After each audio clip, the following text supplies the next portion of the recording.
dhegaystayaal ku soo dhawaada qaybtii afraad ee sheekadii abaalmarin jacayl waxaana ay qaybta afraad ku bilaabanaysaa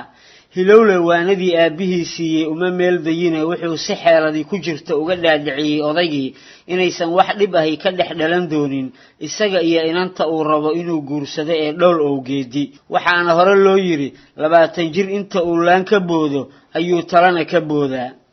axadda soo socota ayaynu arooskaaga dhigaynaa ee sidaa ugu sheeg reerka inantu ka dhalatay xaaji xasan oo inankiisa la talinaya baa yiri xaaji xasan fiidnimadii markuu gurigiisa tagay wuxuu u yeeray xaaskiisii oo intuu barsadii la fariistay u sheegay in hilowle gabar u keeni doono iyana looga fadhiyo qabanqaabadii arooska binti sabriye oo hilowle dhashay inkastoo aanay ku farxin guurkiisa hase yeeshee may diidin sababtoo ah waxay la rabtay waxbarasho jaamacadeed oo dibadda ah in loo diro si uu cilmiga injineeriga u soo barto riyadaasi waxay noqotay hal bacaad lagu lisay binti iyo xaaji xasan dood dheer baa dhex martay islaantu waxay ismoodsiisay in odaygu arrinta la wado wiilkeeda waxayna isku mari waayeen habkii iyo hanaankii arooska u dhici lahaa iyadu waxay rabtay in hawsha arooska iyada looga dambeeyo kor iyo hoosba xaajiguna wuxuu doonayay inuu kor kala maamulo ugu dambeyntiisa waxay isku waafaqeen in binti sabriye iyo labadeeda gabdhood ee Faadumo iyo Sahra shaqada aroosku kala qaybsadaan hilowle wuxuu la socodsiiyay dhool in maalinta axadda aroosku dhici doono dhool fariintii loo sheegay bay sidii u sii waday hooyadeed Haweeye Cismaan farta ka saartay iyadu kumay dhici kareen inay aabaheed u sheegto arooskeeda dhool qoyskeedii kadis bay ku noqotay arooskan degdega ah oo waxay la damacsanaayeen inay waxbarashadeeda dugsiga sare dhamaysato kadibna jaamacadda ummadda ku biirto reer owgeedi waxay si cagajiida u aqbaleen codsigii arooska ee dhanka reer xaaji xasan kaga yimid goor barqa ah waxa u yimid qoyskii dhowl owgeedi dhowr oday oo ka socday dhanka hilowle oo doonayay in inanta dhool loo meheriyo wiilkooda wixii ka dambeeyana arooska laga howlgalo dhowl waalidkeed si fiican bay u soo dhaweeyeen martida u timid waxayna darmo u dhigeen qolkii fadhiga cabitaano iyo cuntooyin kala jaadjaada oo la sii diyaariyay baa loo geeyay owgeedi oo odayaal kale oo qaraabadiisa ah soo kaxaystay ayaa intay qolkii ay ku jireen ka soo baxeen waxa ay qolkii fadhiga kaga daba tageen martidii u timid kadibna waa la isbartay cabaarna waa la kaftamay owgeedi oo ahaa dhowl aabaheed markii inantiisii la weydiistay wuxuu ku yiri nimankii gabadha ka soo doontay waanu idin siinay inanta dhowl dhowr nin oo kale oo adeero iyo ilma adeer isugu jirayna way ku raaceen bixintaas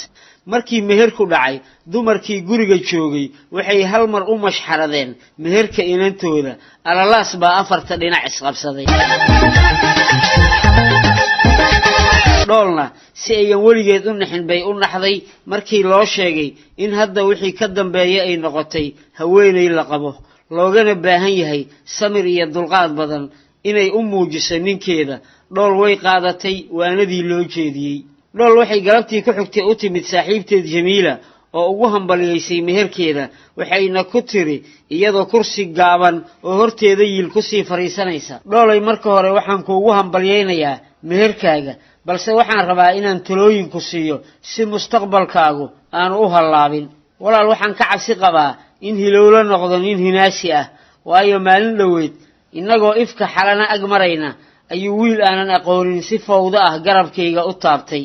markaas hilowle inkastoo aanu ii bandhigin waxa uurkiisa ku jira hase yeeshee dareenkiisu wuu isbedelay dhool oo saaxiibteed u jawaabaysa baa tiri Jamiila waxay dhool u sheegtay in gabar ay bari hore isku xaafad ahaan jireen oo ay saaxiibana ahaayeen uu guursaday nin masayrlow ah maalin walbana ay isqaban jireen ninkeeda waxayna ku tiri waxaan kuugu duceynayaa in alle aanu sida ninkaas aan sheegay oo kale kaaga dhigin hilowle Jamiila ilaa galabnimadii markay la joogtay saaxiibteed ayay ka tagtay iyadoo leh abbaay waxaan rabaa inaan sii maro isgoyska baar ubax ee nabadgelyo haye nabaadiino bay ka daba tiri dhool intii u dhaxaysay meherka iyo arooska dhowr habeen bay kulmeen dhool iyo hilowle iyagoo kor u sii qaadayay jaceylkooda naftoodana raali gelinayay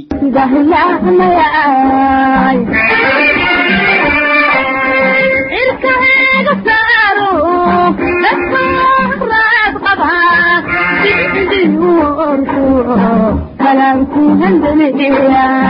فرحتكم وإيسا عبرنا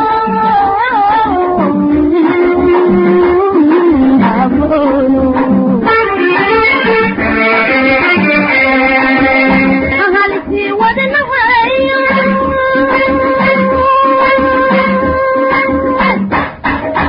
البولة ورين تيهو ورنعي مهي هدوكي كل سهل سامت إخلو وما جاء بينا عيالي هركينا markii toddobaad ay ka soo wareegtay maalintii meherku dhacay dhool iyo hilowlana ay noqdeen nin iyo ooridii xaaji xasan iyo xaaskiisii binti sabriye waxay guri weyn oo bangala ah oo ay ku lahaayeen ka soo horjeedka safaaradii Talyaaniga ee degmada Boondheera u dhigeen alaabtii arooska oo dhameystiran sahra xaaji xasan gurigii bay gogashay faadumana alaabtii arooska midba halkii ku haboonayd dhigtay laba caana maal bay ka shaqeynayeen intay laba hablood oo kale oo hawsha aad u yaqaan soo wateen waxay ku faraxsanaayeen arooska walaalkood hilowle mid waliba yaan laga hor dhameyn bay hawsha u qabanaysay toddobaadkii lagu ballamay in la dhigo arooska dhool iyo hilowle wuu dhamaaday waxaana xafladii arooskooda lagu dhigay guriga reer xaaji xasan ee degmada Boondheere haweeye intaan arooskii bilaaban bay galabnimadii axadda waxay marti qaaday hooyooyinkii xaafadda kuwii ay iswaji yaqaaneen xaaji xasanna wuxuu soo kaxaystay saaxiibadiis oo dhan waa la isugu yimid dhalinyaradii ay hilowle is yaqaaneen waa yimaadeen 3 qol baa dadkii la kala fariisiyay